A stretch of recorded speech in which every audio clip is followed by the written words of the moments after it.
Baik, pada kesempatan ini kita akan menotasikan algoritma K-means dengan menggunakan Excel, di mana dataset adalah data A sampai dengan A10, dan untuk menentukan langkah algoritma K-means kita lakukan langkah yang pertama, kita tentukan terlebih dahulu jumlah klaster yang akan kita gunakan. Pada kesempatan ini yang akan digunakan dengan menggunakan dua klaster, di mana C1 adalah dekat, C2 adalah jauh. Di sini kita menggunakan C1-nya adalah A1 dan C2-nya adalah A5. Pemilihan ini bisa dilakukan secara random. Seumpama C1 akan kita gunakan A3 dan C2 kita akan gunakan A7, bisa saja. Tapi pada kesempatan ini kita akan menggunakan C1 adalah A1, C2 adalah A5. Untuk langkah yang kedua, kita asumsikan dua titik rata-rata dari klaster yang diberikan, di mana C1 adalah 185 dan C2 adalah 182.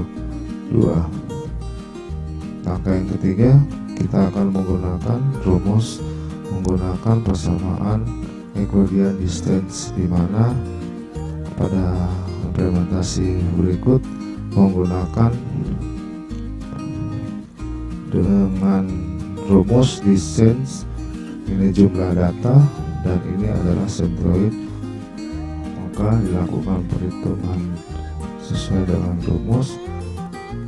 Akar dari X dikurang dengan A pangkat 2,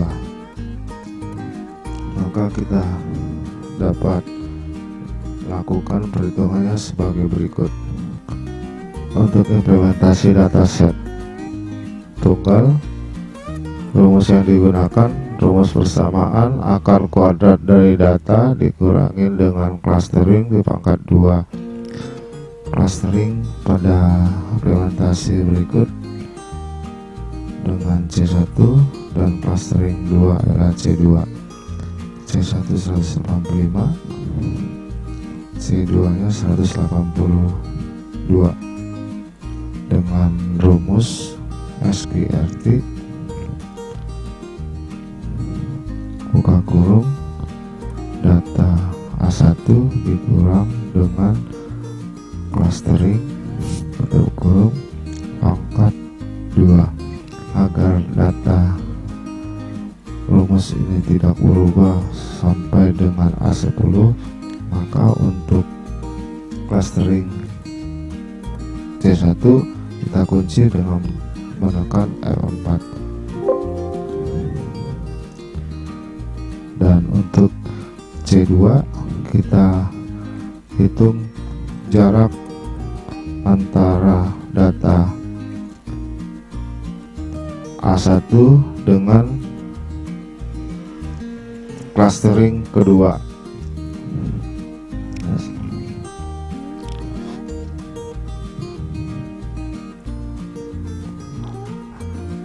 A1 dikurang dengan clustering kedua tutup kurung pangkat 2 tutup kurung. Agar perhitungan clustering tidak berubah pada saat di copy, maka C2 pada implementasi berikut kita kunci dengan menekan F4 lalu enter,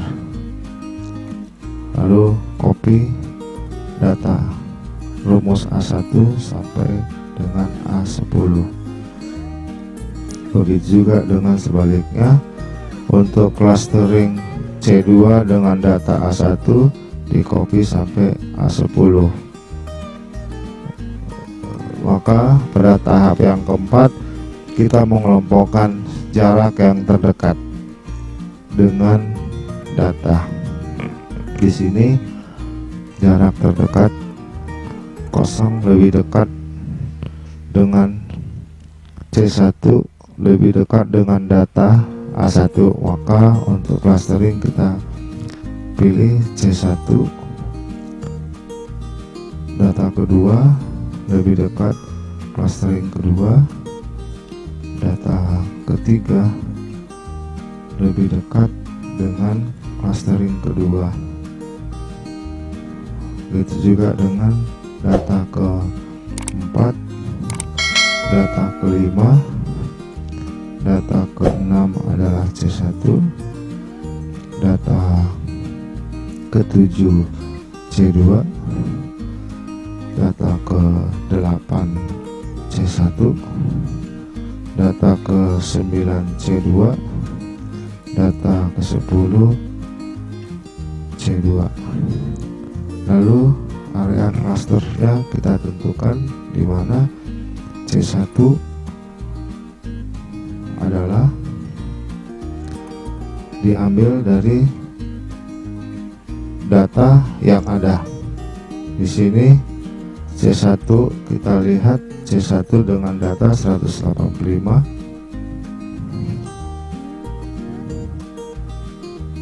dan 188 dan 200. Untuk C2 ya 170, selanjutnya 168, selanjutnya 179.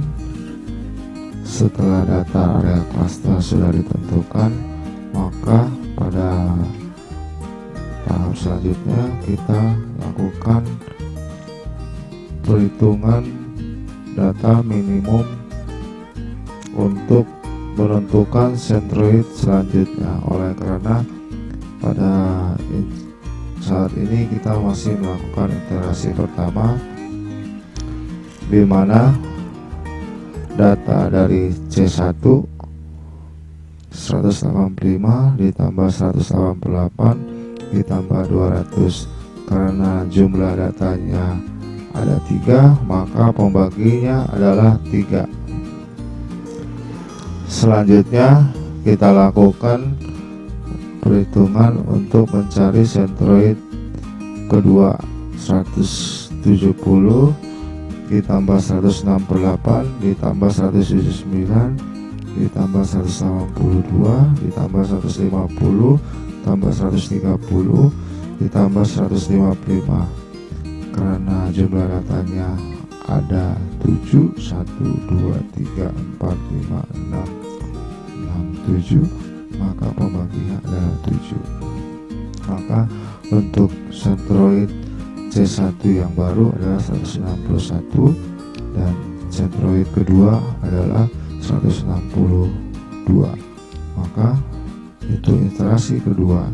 Untuk C1 189 adalah centroid terbaru dan C2 adalah 162.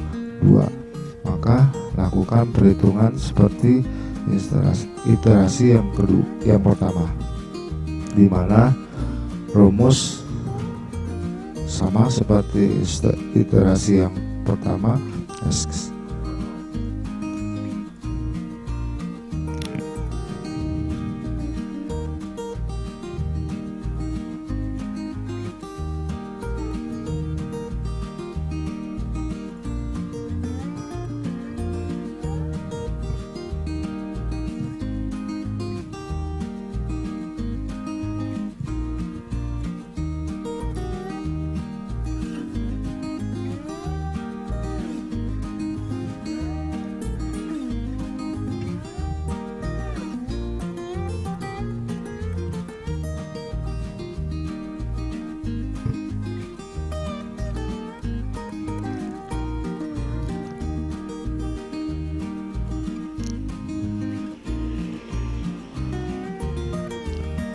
Maka kelompokkan kembali jarak minimum dari data, di mana pada iterasi kedua jarak minimum A1 adalah C1, yang kedua C2,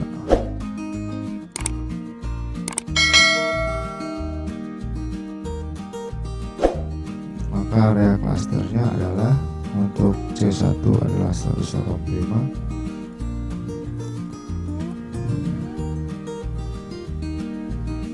170,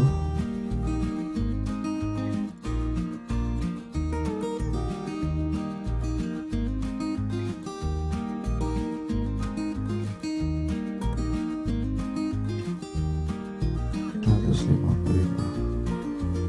Maka kita cari data minimum untuk mencari sentroid, oleh karena masih terdapat perubahan antara iterasi pertama dengan iterasi kedua, masih ada perbedaan dan data masih berpindah. Maka 185 ditambah 179, 200, 182 ditambah 188 ditambah 200 dengan jumlah data pembagi adalah 5, dan C2 170 ditambah 168 ditambah 150 ditambah 130 dan 155 dengan jumlah data sebagai pembagi adalah 5. Setelah kita memperoleh klaster C1 yang baru dan C2 yang baru, maka kita lakukan iterasi yang ketiga, di mana C1 adalah 186 dan C2 154,60. Maka dilakukan perhitungan seperti iterasi yang pertama dan yang kedua.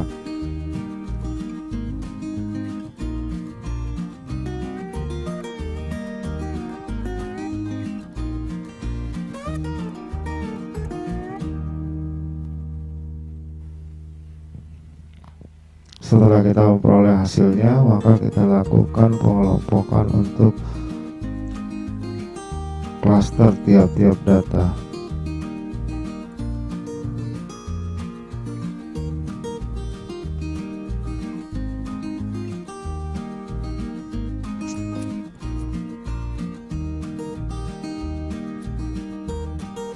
Setelah itu kita kelompokkan kembali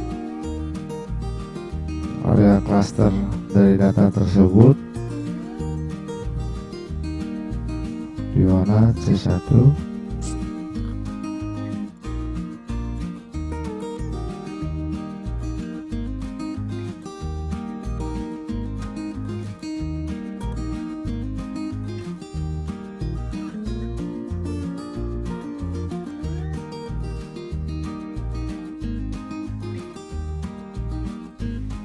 maka lakukan perbandingan antara iterasi yang kedua dan iterasi yang ketiga.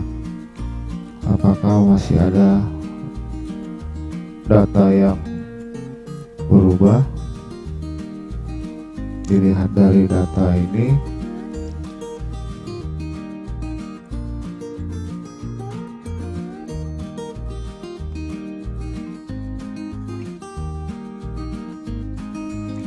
iterasi yang kedua dan yang ketiga data tidak ada perpindahan, maka untuk perhitungan K-min untuk set data tunggal ini cukup dilakukan sampai iterasi yang ketiga dengan